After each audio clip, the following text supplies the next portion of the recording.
Thanks, Cathaoirleach. Cathaoirleach, in previous Brexit debates in this chamber, many of us have repeatedly urged that in the context of the negotiations that the British government spell out exactly what their plans to avoid a hard border in Ireland would actually look like. And we still, unfortunately, haven't seen those plans. It seems, however, that in actually doing this, Prime Minister May has managed to shock many in her cabinet into resigning. The political infighting in the Conservative Party has been allowed to hamper and delay these negotiations to such an extent that the deal agreed last week seems already to be in grave danger. While the contents of the agreement are broadly to be welcomed, and I want to pay tribute to the hard work of ministers, civil servants and others involved in the negotiations, there was, I have to say, a sense of unreality from government last week that I don't think was helpful. In the context of the very tricky political arithmetic that Prime Minister May faces in the House of Commons, the hubris that the government and others chose to engage in regarding the deal was, in my view, damaging. And in that regard, I welcome the fact that tonight we have a calm motion before us. There was danger that that motion might be a different kind of motion, but it is a calm motion, it's short, it's to the point, and I think that's the right way to go in this debate, and it's right that as an Irish Parliament that we endorse that motion, and Social Democrats are very happy to do that. And I would also say, in relation to the two amendments that have been tabled, that I don't believe they're particularly helpful. Many of us could look for changes to the motion, add on various things, very important things, various aspects of this whole issue that we believe are important. But I think it is, at the end of the day, important that we're very straightforward in relation to the decision that is taken here, and that that's a unanimous decision by Irish parliamentarians.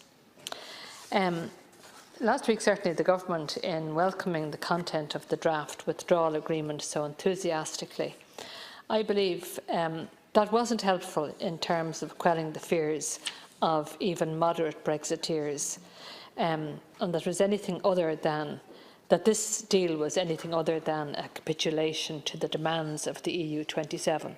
And that's the difficult balance that has to be struck, obviously, all of the time, because what's very good for Ireland is seen as being very bad for the UK. And for that reason, obviously, it is extremely sensitive and people have to tread a very careful line. Similarly, I would say the DUP, whose crucial votes in the House of Commons seem to be slipping through the Prime Minister's fingers, will undoubtedly have been put in a position where they could not be seen to be supporting anything that Dublin was welcoming so heartily. This view is shared by many hardline Brexiteers in both the Conservative and Labour parties. Kate Hoey, for example, described elements of the backstop arrangement yesterday in the Belfast Telegraph as looking like they were written by the Irish government.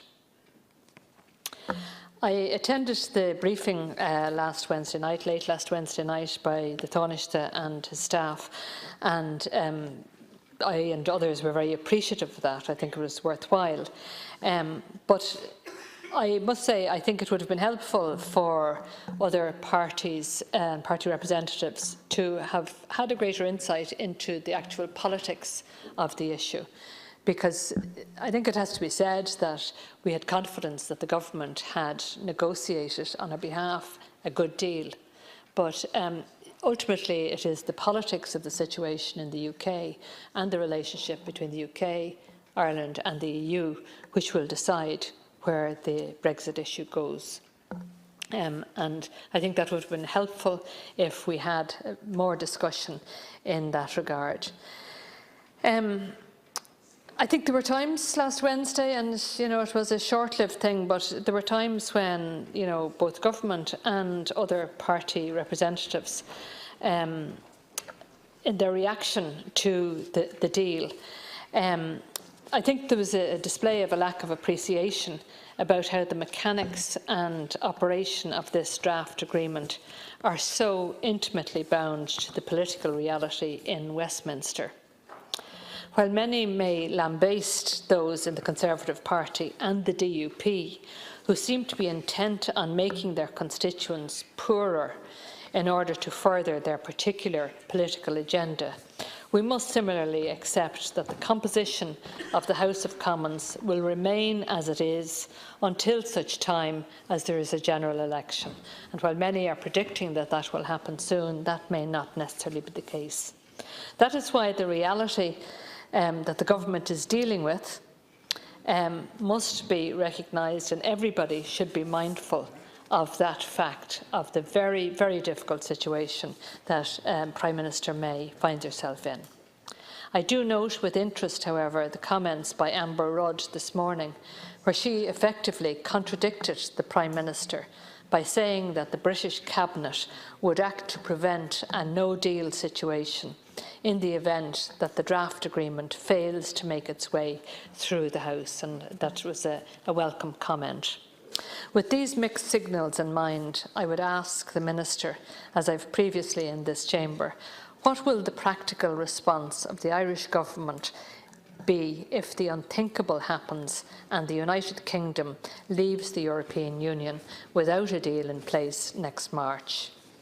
Is there a clear contingency plan in place to ensure that the land border between the Republic and Northern Ireland will remain open?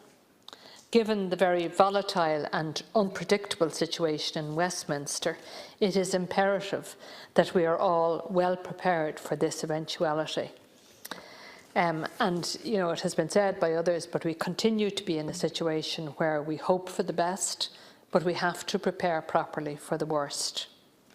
While the focus of our attention is on the UK, it should not be forgotten that other EU states will be directly impacted by Brexit. Cyprus, as thousands of Cypriots are employed to work in 2 British Army bases in the south of the island, which are considered sovereign British territory, and also Spain. I note that reports emerged yesterday that the Spanish government are unhappy with certain elements of the withdrawal agreement as they relate to the relationship between Gibraltar and the EU. I would urge the Minister to engage carefully with his counterparts to ensure that the hard work on the deal is not scuppered by last-minute local political concerns in the EU 27, if it does manage to pass through the House of Commons. And of course, I think this is the concern, that the longer this issue is drawn out, and indeed if there is an extension, we simply don't know in a year or 2 years' time what other issues might come into play in terms of the attitude of the EU, and whether or not it would be possible to hold the EU together in that regard, which is why it's so important that at an early stage we try to get to a point where there is an understanding and an agreement in respect of the final deal, because things won't always remain the way they are within the other member states. And that is, I think, a genuine fear that a lot of people have, that the political situation in other countries could change. Attitudes to the EU could change over the next couple of years, which would make reaching a final agreement all the more difficult. While there is an acceptance that this deal, if endorsed by the UK and the EU, is the best that can be negotiated, it bears repeating that there is no such thing as a good Brexit for Ireland. Regardless of how the UK exists in the European Union, it is inevitable that the relationship between our 2 states will be diminished. It is a great shame for Ireland that a state with which we shared a common position on so many aspects of the European project is now looking like it will be leaving the bloc, particularly a state with as much clout as the UK enjoyed in shaping the EU that we see today. I acknowledge very much the efforts of the government in building new alliances with small EU states similar to our own. These relationships will undoubtedly prove crucial in the future when the dust of Brexit settles and the day-to-day functioning of the EU readjusts to the reality of the UK being absent. I would like to draw attention to one particular area of the draft withdrawal agreement that I believe warrants further scrutiny and will need clarification. I would particularly like to draw attention to Article 5 of the Common Travel Area. This is a point which I have raised previously in the Chamber regarding the seemingly impossible situation whereby other citizens of the European Union will continue to enjoy the right to free movement in and out of the Republic of Ireland, while the Common Travel Area is retained as is. As we know, the Common Travel Area allows for citizens of Ireland and the United Kingdom to travel and work freely in each jurisdiction. It isn't difficult to understand the issue with this proposal. In effect, the border between the UK and Ireland will be an open land frontier into the United Kingdom for EU citizens.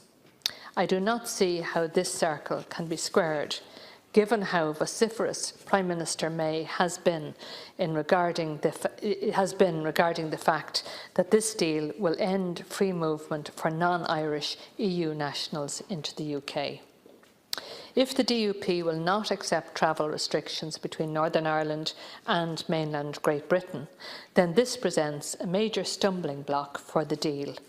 I would very much welcome clarity from the Tánaiste on this issue, as the border could, in effect, become a magnet for those wishing to enter the UK illegally. I note that reports emerged earlier in the week that Ireland could refuse entry for EU persona non grata who are not allowed to enter the United Kingdom. This does not, however, address the issue of regular EU nationals intent on entering the UK via Northern Ireland. Tánaiste, while I commend the work of the Department of Foreign Affairs, and you in particular, and all of the others who have ensured that this deal is the best that can be brokered from an Irish perspective, I still harbour some grave fears about how this scenario will play out. Undoubtedly you do too. We can only hope that the summit this weekend will be enough to ensure that the issues with the deal can be addressed without having to make major alterations, and that the Prime Minister will be able to command enough support to guide it through Westminster. The challenge for the government is to strike a balance in respect of holding the line on no hard border, while also acknowledging the reality of the political arithmetic for the British Prime Minister.